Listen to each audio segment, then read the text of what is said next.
আমরা দেখেছি বিগত স্বৈরাচারের সময় কিভাবে উন্নয়নের নামে দেশ থেকে প্রতি বছর $16 বিলিয়ন পাচার করে দেওয়া হয়েছিল, অর্থাৎ দুর্নীতি। আমরা যত পরিকল্পনায় গ্রহণ করি না কেন, যদি আমরা দুর্নীতির লাগাম টেনে ধরতে না পারি, তাহলে জনগণের ভাগ্য পরিবর্তন করে অত্যন্ত দুরূহ ব্যাপার হয়ে যাবে।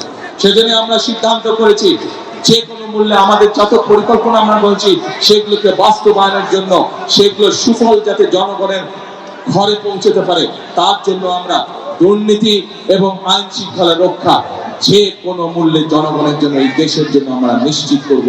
এটি আমাদের সর্বোচ্চ সিদ্ধান্ত। আমাদের স্বৈরাচার আমাদের দেশকে বহু বছর পিছিয়ে দিয়ে গেছে। পৃথিবীর বহু দেশ আমাদের থেকে অনেক এগিয়ে চলে গিয়েছে।